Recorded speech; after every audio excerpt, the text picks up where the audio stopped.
Assalamualaikum warahmatullahi wabarakatuh. Bismillahirrahmanirrahim. Alhamdulillahi rabbil alamin. Wassalatu wassalamu ala rasulillah wa ala alihi wa sahbihi ajma'in. Kita mulakan kuliah kita dengan membaca Ummul Quran Al-Fatihah. Bismillahirrahmanirrahim. Alhamdulillahi rabbil alamin. Ar-Rahmanirrahim. Maliki yaumiddin. Iyyaka na'budu wa iyyaka nasta'in. Ihdinas siratal mustaqim. Siratal ladzina an'amta 'alaihim ghairil maghdubi 'alaihim waladdallin. Amin. Kita membaca kitab Hidayatul Mutafakkirin yang ditulis oleh Fakir Husin Nasir bin Muhammad Taibul Mas'udi Al-Banjari. Kita masuk kepada bahagian sifat 20. Pembahagian sifat 20. Kalau yang Rumi muka surat 67. Kita telah membaca tentang 20 sifat yang wajib pada Allah Ta'ala. Sekarang kita lihat pula pecahan-pecahan daripada 20 sifat tadi. Dia ada pecahan dia pula. Segala sifat yang telah kita baca sebelum ini sebanyak 40 sifat. Iaitu 20 sifat yang wajib bagi Allah, 20 sifat yang mustahil pada Allah, dan jadilah ia sebanyak 40. Dan ada 2 sifat.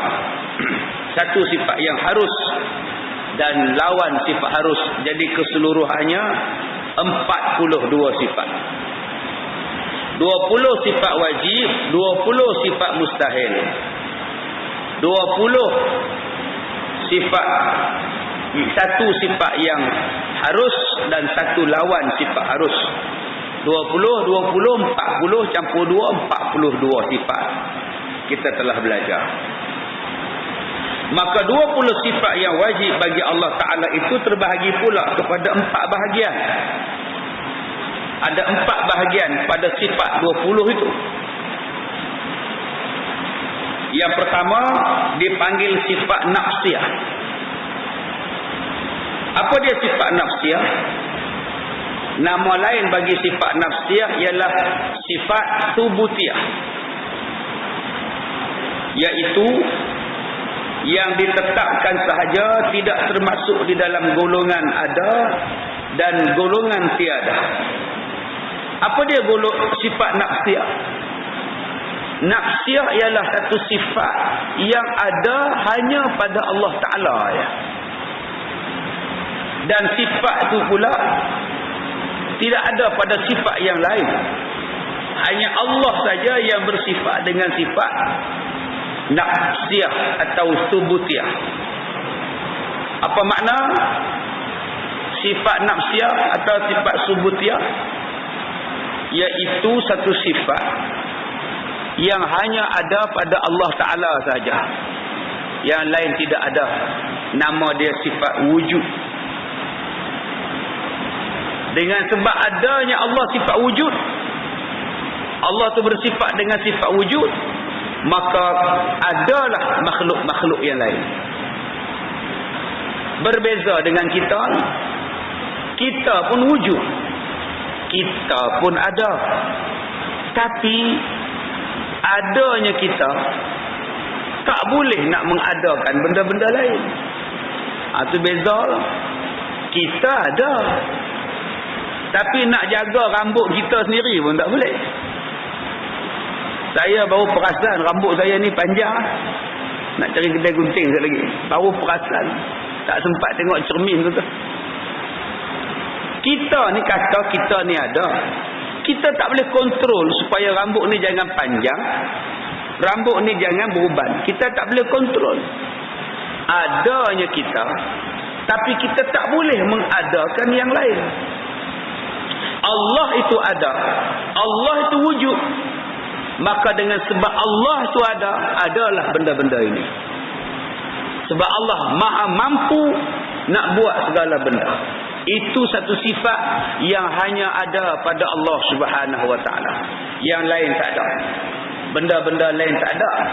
Makhluk-makhluk lain tak ada. Jadi sifat yang satu ini dipanggil sebagai sifat nafsiyah. Hanya ada pada Allah saja sifat ini.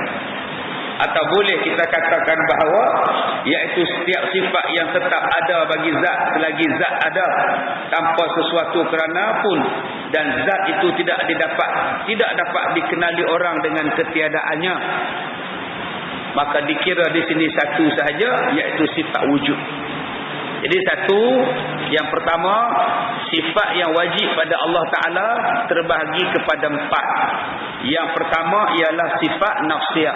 Apa dia sifat nafsiyah? Sifat nafsiyah ialah sifat yang hanya ada pada Allah. Punca segala-galanya datang daripada Allah. Punca setiap kejadian sesuatu datangnya daripada Allah Subhanahu Wa Ta'ala. Allah lah yang ada sifat itu. Maka dia dipanggil sebagai sifat nafsiyah. Apa dia? Wujud. Satu. Yang kedua, sifat salbiyah. Apa dia sifat salbiyah? Nama lain bagi sifat salbiyah ialah sifat adamiyah,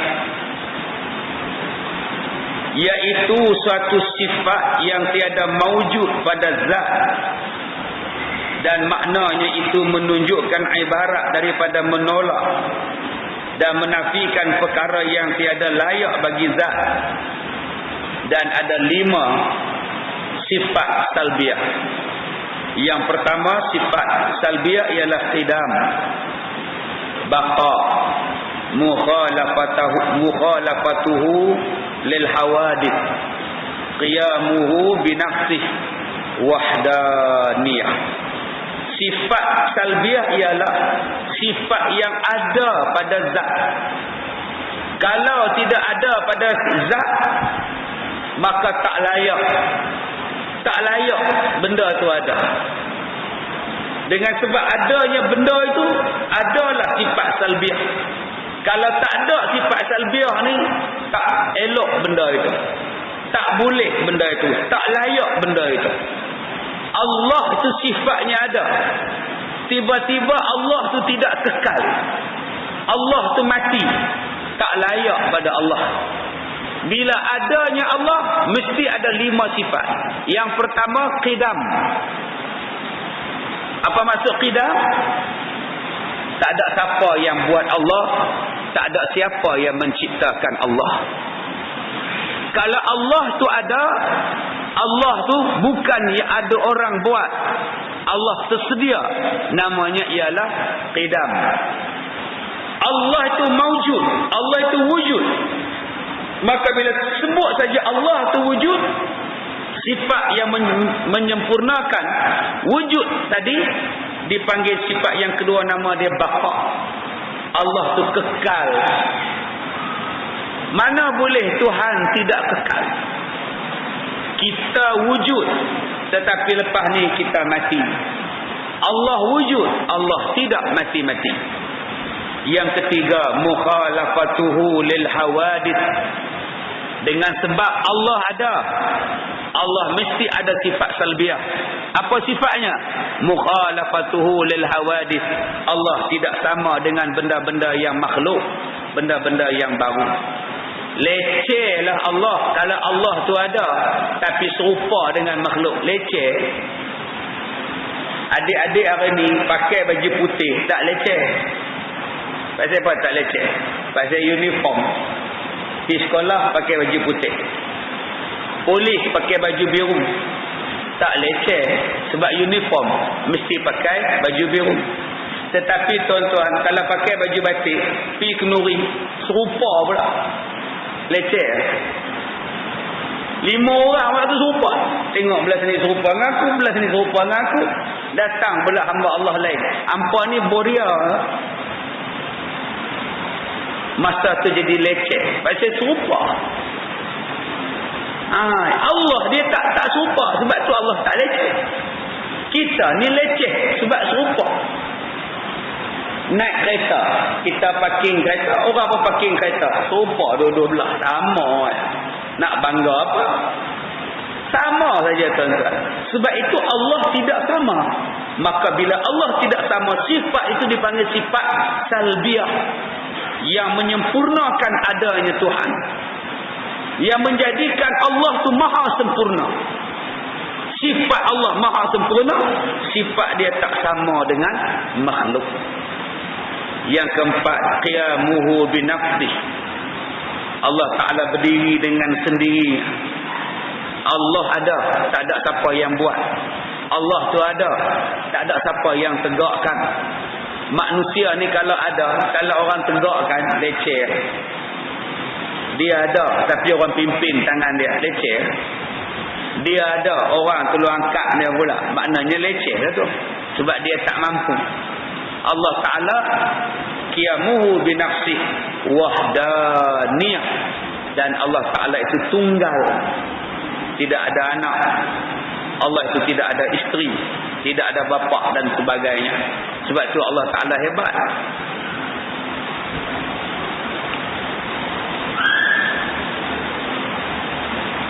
Sebab tu Allah Ta'ala tu hebat. Sebab Allah Ta'ala tu dia tunggal. Kita ni tak hebat. Sebab kita ada yang buat, ada yang buat, ada yang buat, ada yang buat. Allah Ta'ala itu tunggal, tak sama pula dengan yang lain. Jadi 5 sifat ini dipanggil sifat salbiyah. Allah itu wujud, yang menyempurnakan kewujudan Allah 5 sifatnya. Yang pertama, terjadi dengan tiada siapa yang memperbuatnya, bersedia. Yang kedua, kekal. Yang ketiga, tidak sama. Yang keempat, berdiri dengan sendirinya. Dan yang kelimanya ialah tidak ada orang lain, nama dia tunggal, wahdaniyah. Tidak ada Tuhan lain yang memberi nasihat, yang memberi tunjuk ajar, yang memberi panduan kepada Allah Ta'ala. Maka itu kehebatan kita sekarang ni. Semua ada yang beri tunjuk ajar, Allah tidak ada yang menunjuk ajar. Baik, yang ketiga, sifat ma'ani. Sifat ma'ani juga dinamakan sifat wujudiyah, yang terbangsa kepada ada, iaitu setiap sifat yang maujud pada zat Allah Ta'ala, dalam erti kata sah pada akal, yang dilihat pada kudrahnya.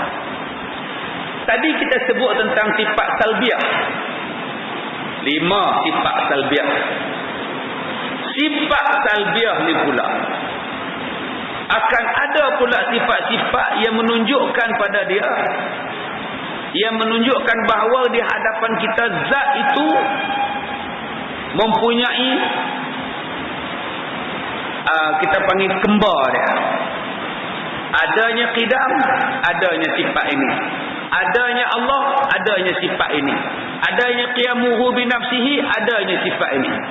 Apa pula sifat ini? Ada 7 sifat. Allah itu baqa.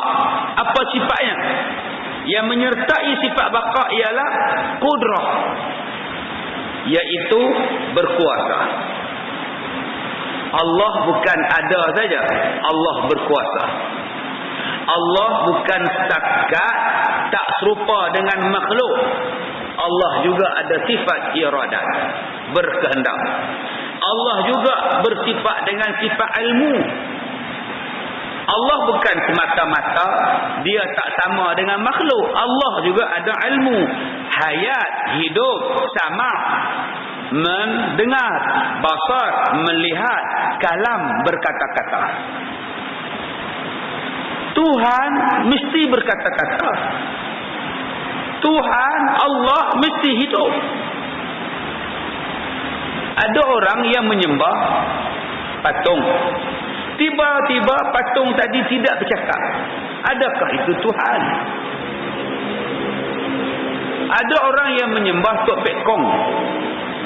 Tiba-tiba Tok Pek Kong tadi buta, pekak, malah mati sebab dia batu. Adakah itu Tuhan? Ada yang menyembah matahari sebagai Tuhan. Adakah matahari itu mempunyai kudrah menentukan mati hidup kita? Adakah matahari itu mempunyai iradah, kehendak? Matahari pun tetap bulat, tetap bercahaya. Mana ada matahari sekejap tengok, sekejap tiga bintang, sekejap dia buat 5 bintang. Tak. Matahari dia tak ada iradah. Dia tak ada kudrah. Dia hanya itulah kerja dia. Kenapa kamu sembah sebagai Tuhan? Ada orang yang menyembah binatang sebagai dewa. Disembahnya monyet, lembu, ular. Dibagi minum ular. Adakah ular tu mempunyai sifat sama, mendengar, atau sifat ilmu? Monyet beruk ni ada ilmu ke? Lembu tu ada ilmu ke yang kamu nak angkat sebagai Tuhan? Dia ambilnya lembu sebagai Tuhan, padahal lembu bukan ada ilmu. Asal hijau dia makan dah, asal maghrib dia balik. Nama pun lembu. Jadi sifat itu dipanggil sifat ma'ani, iaitu sifat yang maujud pada zat Allah Ta'ala. Yang keempat dipanggil sifat ma'nawiyah. Dalam bahasa lain dipanggil sifat haliyah. Haliyah. Apa makna sifat haliyah? Sifat keadaan. Keadaan sentiasa bersedia. Allah sentiasa melihat. Allah sentiasa mendengar. Allah sentiasa mengetahui. Allah sentiasa berkata-kata yang kita sebut sebagai kaunuhu, kaunuhu, kaunuhu. Jangan kita kata Allah tu tak nampak. Malam-malam ni bolehlah buat jahat. Tuhan tak nampak. Salah. Tuhan tu kaunuhu basiran. Jangan kita kata Tuhan tu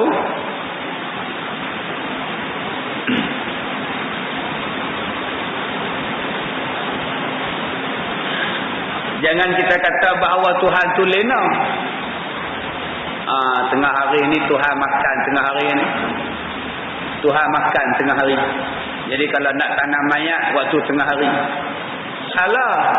Allah bukannya makan. Allah tak macam makhluk. Kita makan, Allah tak makan. Jadi dia pun duk bayang macam itu. Duk bayang Tuhan letih. Ni Tuhan penat dah ni buat kerja tak berhenti. Kita kena cari Tuhan baru. Tu pergi cari Nabi Isa tu Tuhan baru. Ni orang Kristian. Sebab dia bayangkan Tuhan tu letih. Ada yang bayang pula Tuhan tu kalau 2 tangan tak cukup, kena banyak tangan. Maka dibuatlah Tuhannya banyak tangan. Sebab kata dia 2 tangan tak boleh jaga makhluk. Dia kena 8 tangan. 8 tangan baru boleh jaga makhluk. Ini bentuk-bentuk kesesatan itu. Kesesatan orang yang tidak mengucap 2 kalimah syahadah. Baik, habis bahagian sifat 20. Sekarang kita masuk dalam bahagian kandungan makna kalimah la ilaha illallah. Apa dia yang ada di dalam kalimah la ilaha illallah? Tiada Tuhan melainkan Allah. Inilah yang wajib kita ketahui dengan jalan tafsil. Apa jalan tafsil? Jalan satu persatu. Jalan detail. Jalan yang detail satu persatu. Wajib kita belajar. Iaitu yang bergantung dengan perbahasan ilahiyah. Perbahasan ketuhanan yang terkandung di dalam makna kalimah yang pertama 2 kalimah syahadah, iaitu la ilaha illallah. Tiada Tuhan melainkan Allah. Kalimah la ilaha illallah ni tuan-tuan ada 2 sifat di dalam kalimah la ilaha illallah. Pertama, sifat istighna. Yang kedua, sifat iftiqar. La ilaha illallah ada dua sifat. Satu, sifat istighna an kulli ma siwahu. Apa makna istighna? Allah Maha Kaya daripada segala sesuatu. Apa maksud? Allah tidak berkehendak kepada sesuatu. Allah tidak berkehendak kepada makhluk. Allah sangat kaya. Allah tidak perlukan sesuatu pun daripada kita. Sedarlah diri kita, Allah ni tak berkehendak pada kita. Jangan kita duk rasa kita ni mahal. Allah berkehendak pada kita. Jangan duk perasan Allah duk tunggu kita nak sembah dia. Tak. Kalau seluruh dunia tak sembah Allah pun, Allah kaya. Kalau kita tak sedekah pun, Allah kaya. Malah harta yang kita sedekah tadi itu pun Allah yang bagi. Silap tu. Jangan tuan-tuan bila buh duit dalam tabung tu, jangan ada rasa pula bagi kat Tuhan, siap Tuhan miskin. Jangan duk faham macam itu. Kita bagi tu sebenarnya bagi untuk diri kita sebalik. Patut pagi ni kena bagi double. Sebab semalam lupa ada tabung. Malam lupa. Jadi hari ni kena bagi double tu. Semalam cover balik. Tuan-tuan, jangan perasan bila kita ni puasa Allah tu untung. Jangan kita perasan bila kita pergi Mekah Allah tu banggalah kita pergi Mekah.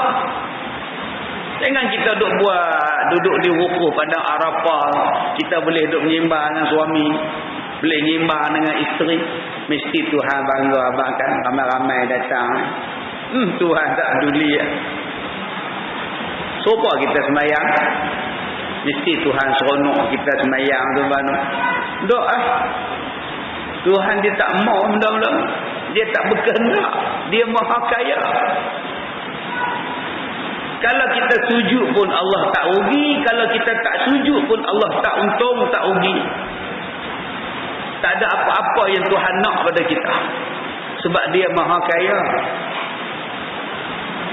Kalau kita bantah pada Allah, kita yang susah. Allah tak sakit. Pakat satu hulu kelang, jangan semayang. Buat kempen pula. Jangan semayang, jangan semayang. Biar padan muka Tuhan. Biar. Susah semayang. Tuhan tak ada apa. Satu dunia tak semayang pada Allah. Allah tak ada langsung terjejah. Allah tetap hebat. Maha hebat. Kalau satu dunia semayang pada Allah tidak menambah wala seinci pun kehebatan Tuhan, memang Allah sudah hebat. Sebab namanya ialah istighna an kulli ma siwahu. Allah Maha Kaya, Allah tak berkehendak kepada kita. Yang kedua, iftiqar. Dalam kalimah la ilaha illallah ada sifat iftiqar. Apa dia sifat iftiqar? Segala makhluk berhajat pada Allah. Istighna, segala sifat tidak berhajat. Segala Allah tidak berhajat kepada makhluk. Itu nama dia istighna. Allah tidak berhajat pada makhluk. Nama dia istighna. Apa dia iftiqar? Makhluk semuanya berhajat pada Allah. Jadi pagi ni dapat yang ni sudahlah. Apa makna istighna? Allah tidak berhajat pada makhluk. Apa makna iftiqar? Segala makhluk berhajat pada Allah. Baik. Katanya Allah Ta'ala daripada tiap-tiap yang lain. Kayanya Allah Ta'ala daripada tiap-tiap yang lain, iaitu lazim. Allah Maha Kaya. Allah tak berhajat, tidak berkehendak. Bagi Allah Ta'ala bahawa dia bersifat dengan wujud qidam baqa' mughalafatuhu qiyamuhu, sama, basar, kalam, kaunuhu sami'an, kaunuhu basiran, kaunuhu mutakalliman. Kaya Allah Ta'ala tadi mempunyai 3 perkara, 3 maksud. Yang pertama, apa makna Allah ni? Maha kaya, tak berhajat pada makhluk. Apa makna Allah maha kaya? Yang pertama, kaya Allah Ta'ala daripada fa'il yang menjadikannya. Yang pertama, Allah tu kaya.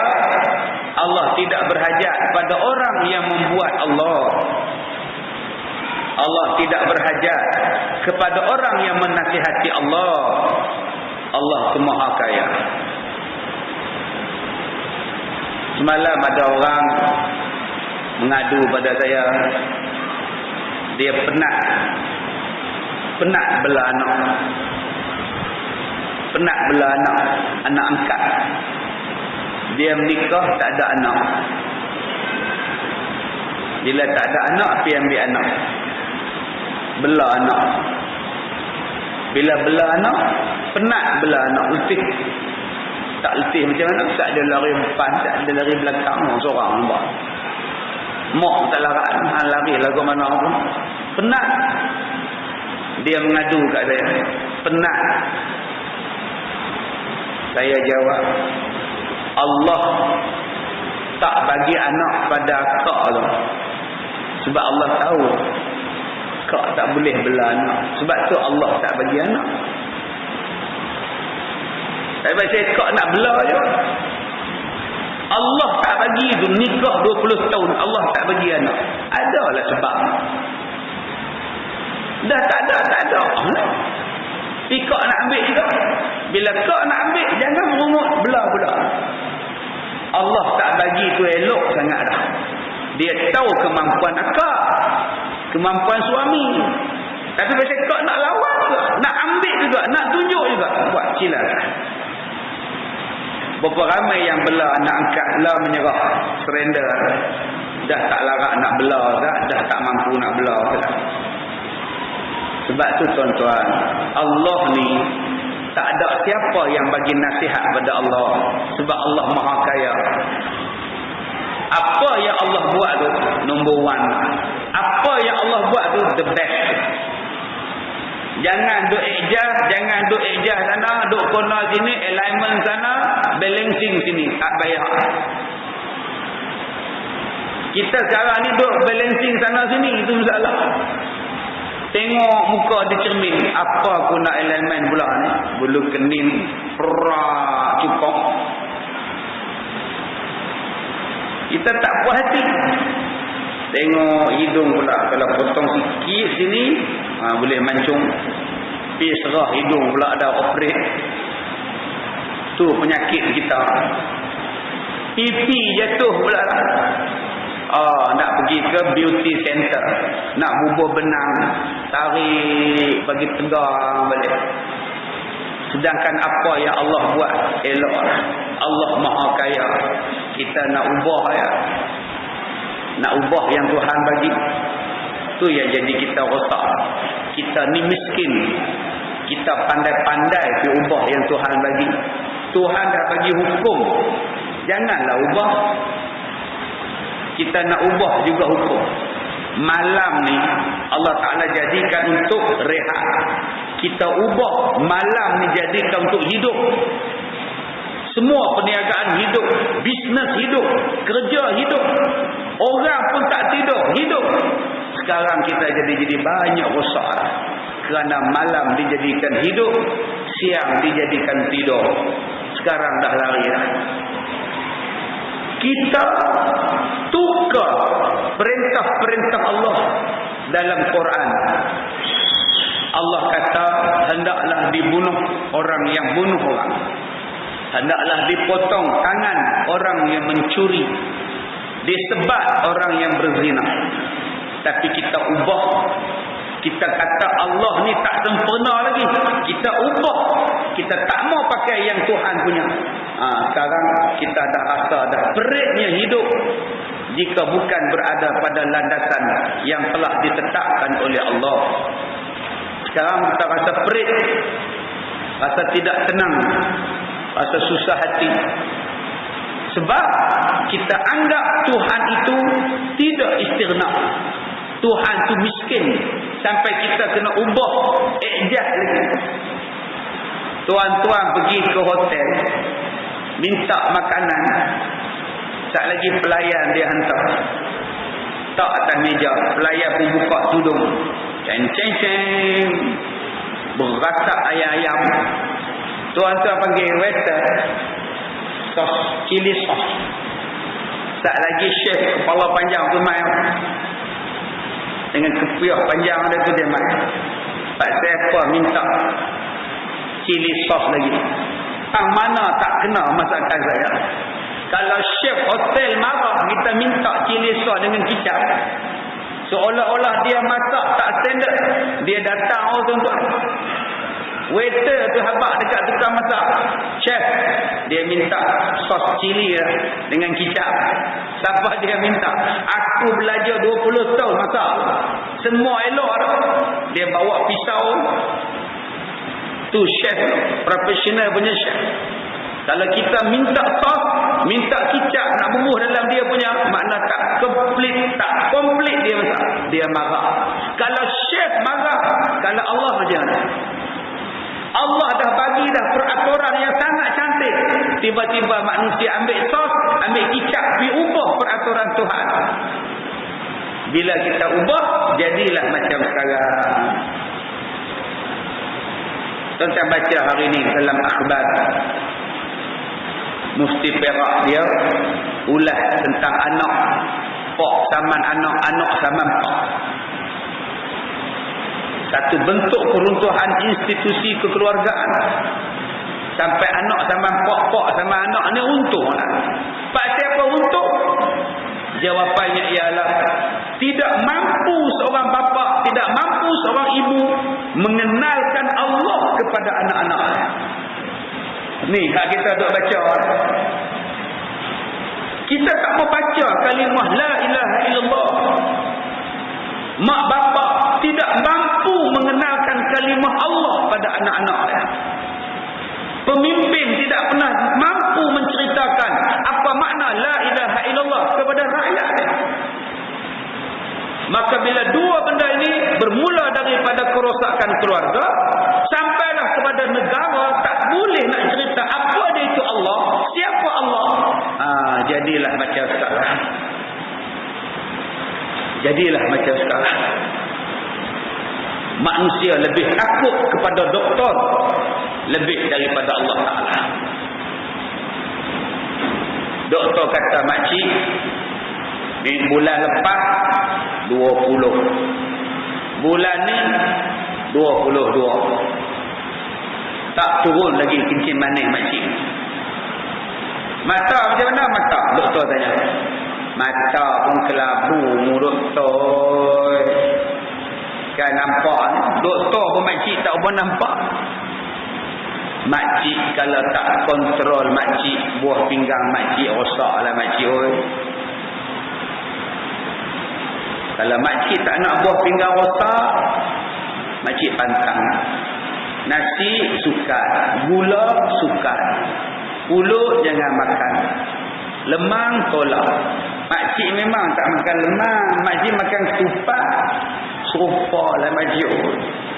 Kita serupa. Tak boleh, pulut-pulut tak boleh makcik. Makcik nak ke cuci buah pinggang seminggu 3 kali 4 jam duduk menung atas kursi, makcik nak ke? Orang lain pergi makan kenduri berjalan, makcik duduk atas kursi nak ke? Tak mau. Tak mau pantang. Doktor marah. Balik-balik tu tak makan dah. Gula tak makan, pom tak makan. Bila orang tanya, makcik tak makan lemang dah. Doktor marah. Lah tak makan. Masa bila dia cerita tu, masa dia menimbang dengan jiran sebelah rumah dia. Lah tak makan dah lah. Gula apa-apa, doktor marah. Sambil sidai kain tu, sambil berkembang dia. Suami jiran pun keluar. Kenapa makcik? Makcik tadi pergi cek 22 kencing manis. Sambil duduk garu dada, berkembang. Yang gula doktor marah dia taat, Allah suruh tutup aurat dia tak taat. Sekarang apa besar? Allah kan doktor. Allah kata tutup aurat. Allah kata tutup aurat, dia tak tutup aurat. Doktor kata jangan makan gula, dia ikut cakap doktor. Sekarang siapa Tuhan? Doktor ke Allah?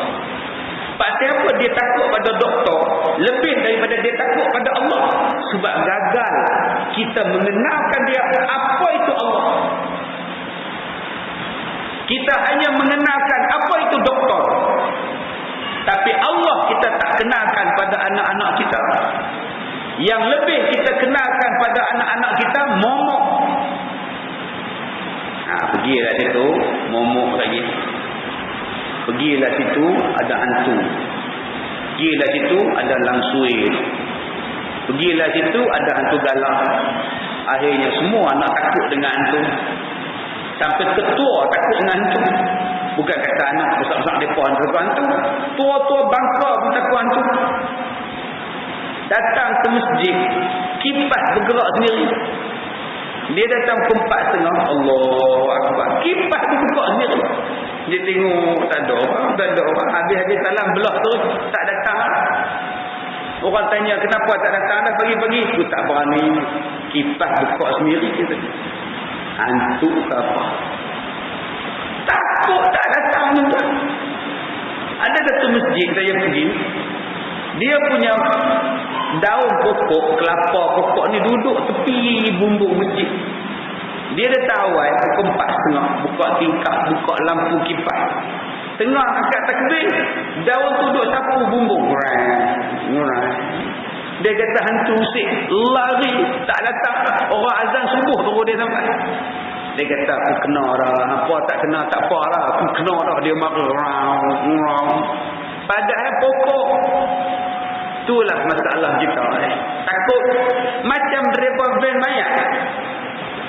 Macam driver van mayat. Dia hantar mayat balik Kedah. Bila kona ya pegang.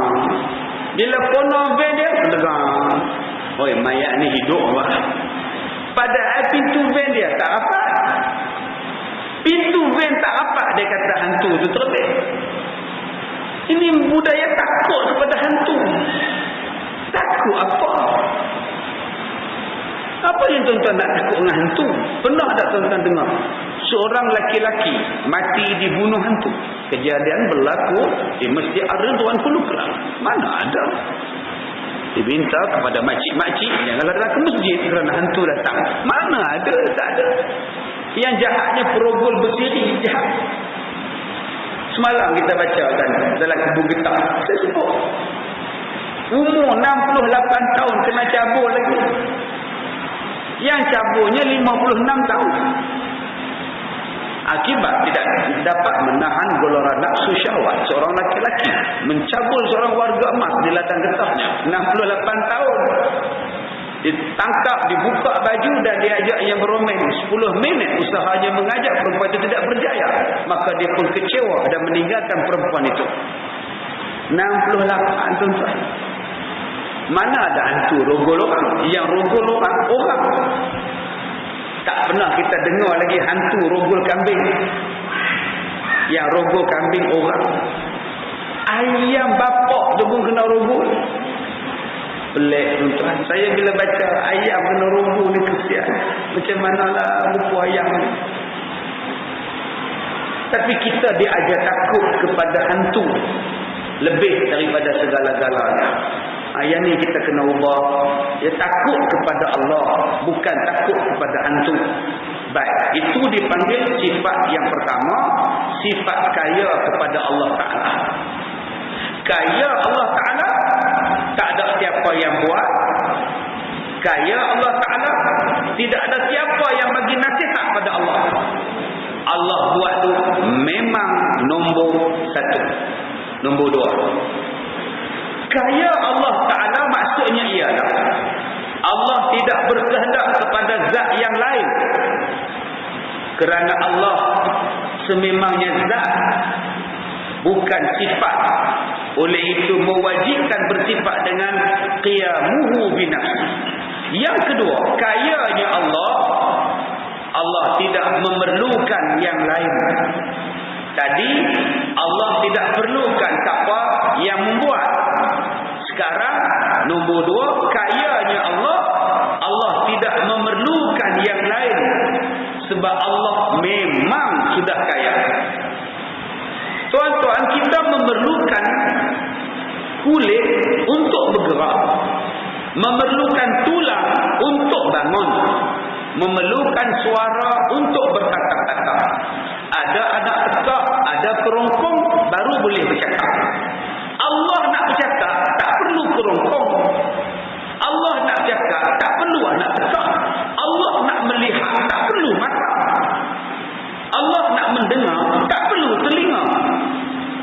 Habis itu Ustaz, Allah mendengar, melihat macam mana Ustaz?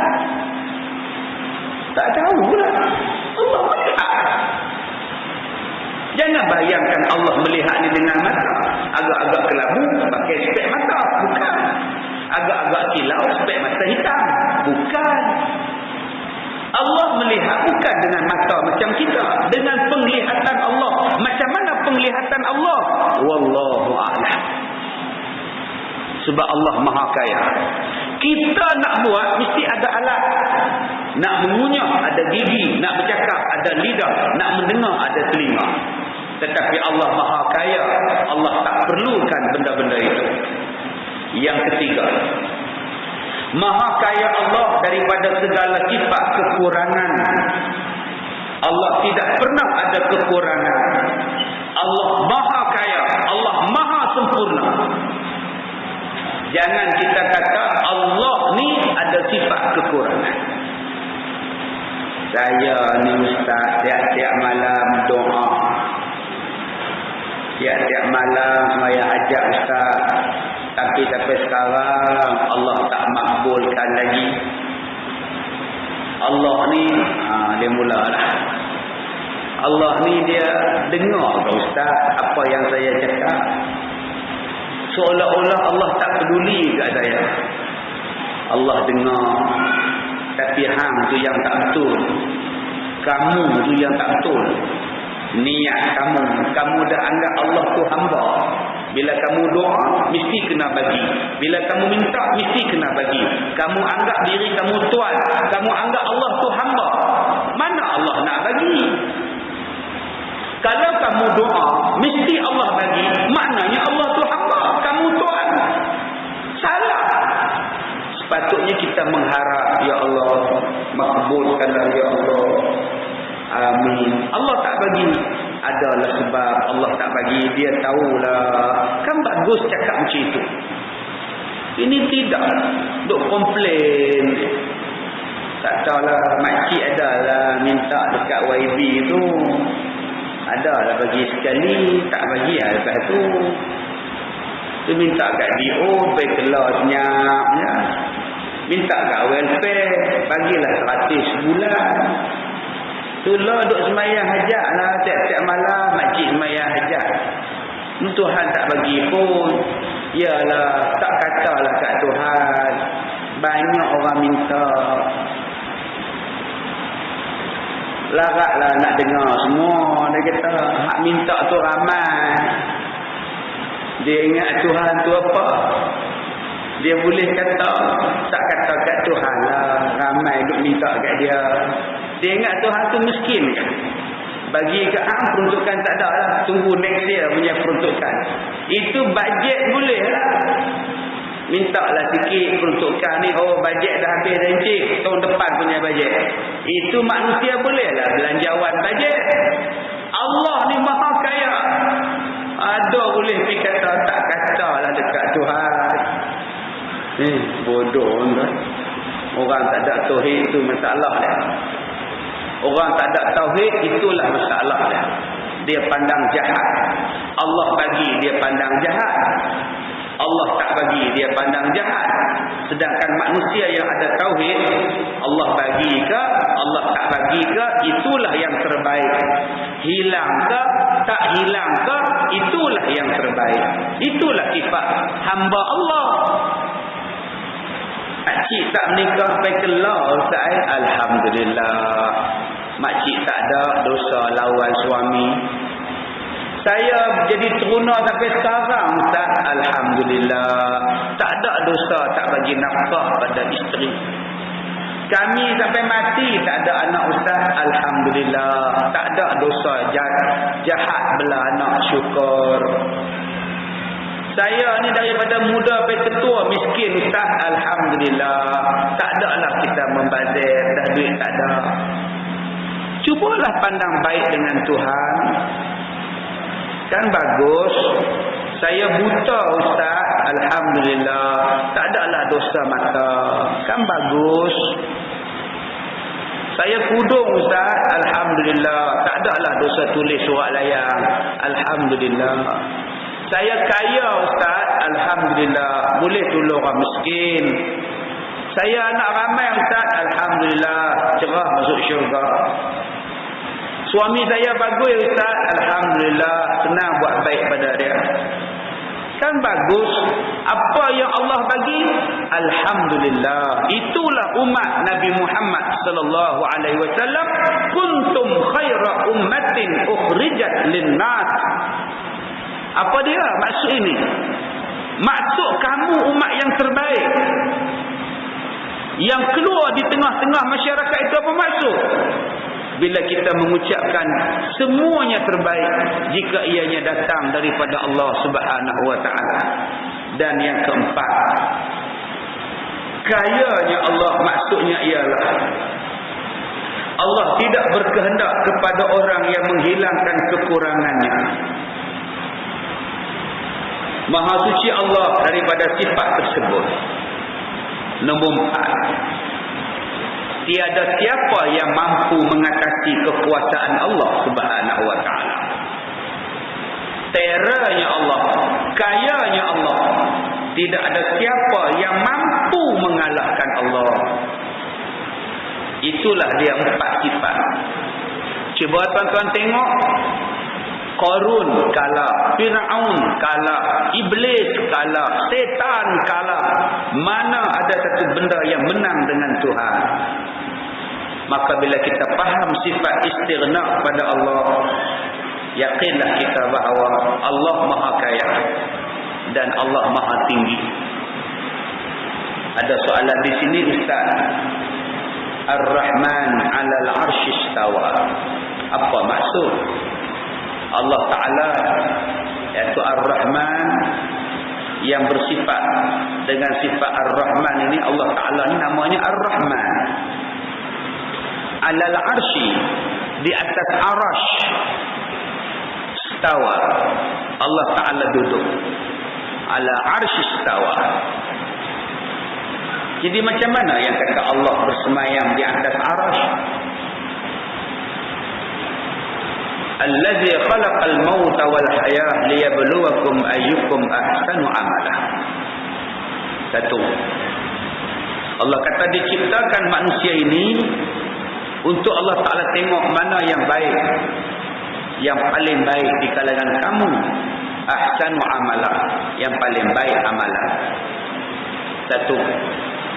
Allah Ta'ala lagi kata lagi khalaqas samawati wal ard wa ma bainahuma fi sittati ayamin thumma istawa 'alal 'arsy. Allah lah yang menciptakan langit dan bumi dalam 6 masa. Kemudian Allah bersemayam di atas arash. Adakah Allah duduk di atas arash macam duduk di atas singgahsana? Adakah Allah duduk ni duduk macam raja-raja duduk? Jawapannya tidak. Macam mana cara Allah duduk? Macam mana cara Allah bersemayam? Hanya layak dengan kedudukan Allah. Tuan-tuan tak dapat nak bayar. Satu, Allah kata arash itu di atas air. Macam mana bentuk arash Allah di atas air? Kita tak boleh bayar. Allah kata 19 malaikat menjaga tiang-tiang arash.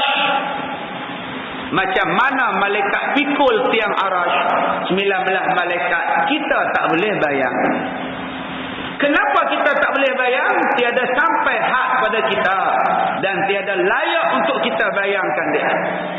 Memadailah kita percaya dan wajib percaya Allah berada di atas arasy dan dia duduk bukan macam kita duduk sila panggung menyandar, bukan.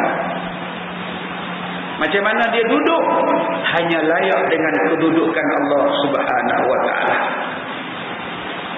Baik, kita akan sambung lagi sifat istighna dan sifat iftiqar pada kuliah yang akan datang.